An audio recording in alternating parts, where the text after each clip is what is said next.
It is October 4th, 2009 on this Sunday edition. We're going to be live here for the next 2 hours. Thank you so much for joining us. Another very informative, information-packed radio broadcast / TV show today. We are simulcasting both hours of this Sunday transmission right now, not just on the radio, but also via full living color at prisonplanet.tv. So I want to thank everyone for joining us today. Well, I'm fresh back from Hardin, Montana. I had to go. And I tell you, we were not disappointed. The bizarreness was off the chart. It gives new meaning to the term truth is stranger than fiction. A 14-time felon with warrants out across the country, tied in with multiple defense contractor organizations and groups, shows up and takes over, without even filing paperwork, a $27 million camp, prison detention center in the tiny town of Hardin, Montana. Then there's the question of why are they building detention centers in the middle of nowhere? Why do we have more people in our prisons than any other country in the world? I'm going to be speaking to that as well today. So I went to be on the ground to investigate what was really happening there, and I will be detailing that coming up later in this first hour. We're also going to open the phones up and continue the discussion of the open announcements by media that the dollar is on the chopping block right now and what it means to the United States if the dollar is killed. So that is coming up this evening as well. I want to get into a large stack of other police state news here today and how it all ties together, like mothers in the UK and in England. Not just in England, but all over the UK, Ireland, Scotland, you name it. And here in the United States, being told that you can't babysit your neighbor's kids for even 5 minutes. Free association is over. This is the control grid. And how that ties together with $15 million fines for garage sales if you sell anything that's on the recall list, tens of thousands of different items, as if you're supposed to know. And how that ties together with Barack Obama saying he wants year-round school,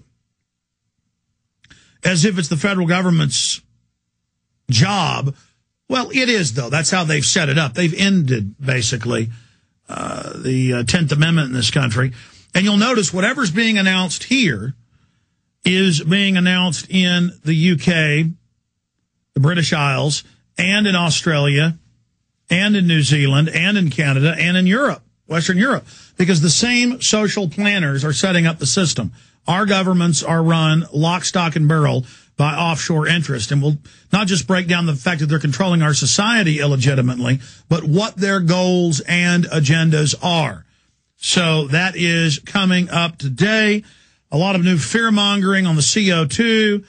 I saw Bill Maher this morning when I was exercising on HBO, and he was saying the same thing. We're all dead. Carbon dioxide's a deadly poison. It will kill you. Doesn't matter if plants breathe it.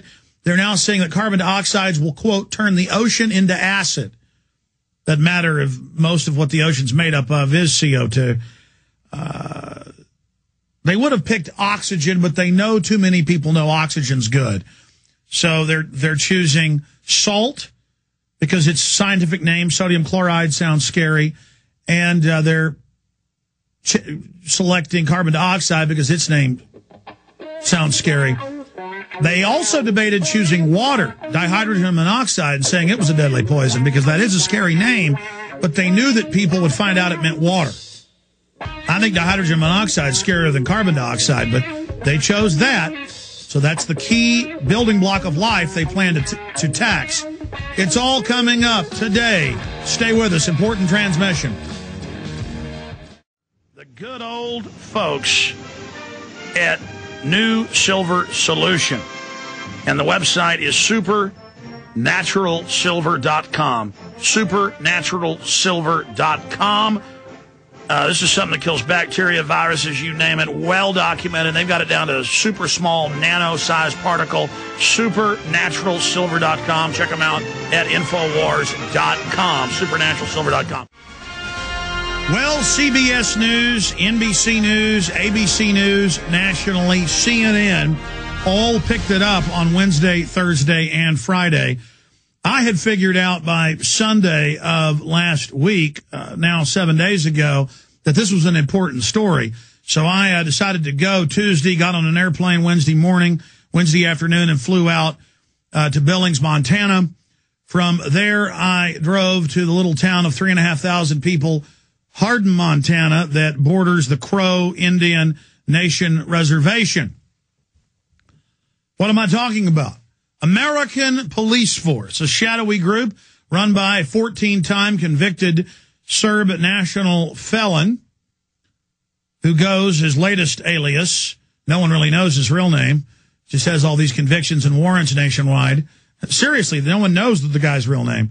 He just has convictions and prison time under different names for grand theft, you name it, is Captain Michael Hilton. And he showed up in a police uniform with black SUVs, black Mercedes SUVs with Hardin police on the side. Didn't matter if that was illegal. Impersonating a police officer was illegal because he was in with the local boss hogs, and they were going to take over the giant $27 million FEMA camp. It was being looked at a year ago to hold Guantanamo detainees. But now they were looking at just basically holding locals. This is the new economic development in our country, is prisons and surveillance and control. And the locals, that is the local constabulary, thought that it was completely normal to have a foreign felon running things.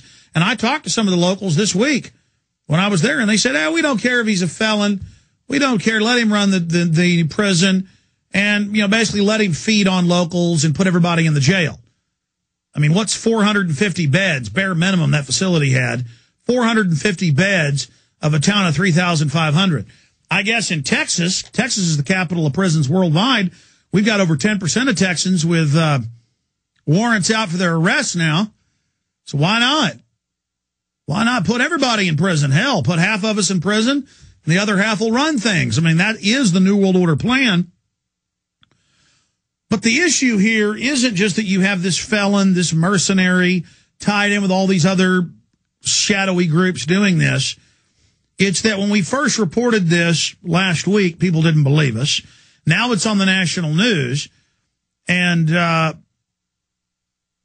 Billings Gazette was very, very fair and said that we were right, that he was a felon and a criminal, and it was all a big fraud and a scam. The local paper said, we love him. We love the captain. And I talked to locals. They admitted that he struts around in a police uniform and drives around in police vehicles, and that they were about to do a contract to have his private group arresting people and putting them in the prison. Now, the majority of the locals I talked to on the ground said, look, they want to put us in this prison for petty reasons and to fine us and fee us, and this is a big moneymaker for the locals that run this town. But when I would go into the shops in the sheriff's department and the economic development zone, they call it the Port Authority, the Two Rivers group, when I would talk to their people, they just loved it. And they said it's no big deal to have a felon with warrants out for his arrest running the jail. And yes, we do want to plan mercenaries there, train them there, and we do plan to do that. And yes, all of this is going on. All of this is happening. And yes, we're going to put people from all over the county, Bighorn County, in the prison. And yes, it's going to make us money. What's wrong with that? And it wasn't just that the leadership of the town was so immoral, by and large. And I talked to scores of them. That wasn't the big issue. I mean, that's bad enough. It was that even after I explained to them that he wasn't making the payments of the $2.6 million he's supposed to pay a year to run the private prison, and when I pointed out that his backers were pulling out and that all these different defense contractors said it was a fraud and they weren't involved, they would just shake their head and say, no, it's real. We haven't been conned by the captain. And it reminded me of the American people. I mean, this was a microcosm of everything that's happening in this country. The American people don't want to admit that foreign banks have taken over the nation through fraud, through deceit, and are bankrupting us by design to vertically integrate our society, to consolidate our society, and bring in a police state that they own and manage and control. This is corporate looting. By and large, people don't want to admit that they have been conned. And so this Captain Michael Hilton, one of 17 aliases, CBS News now reports nationally, this Captain Michael Hilton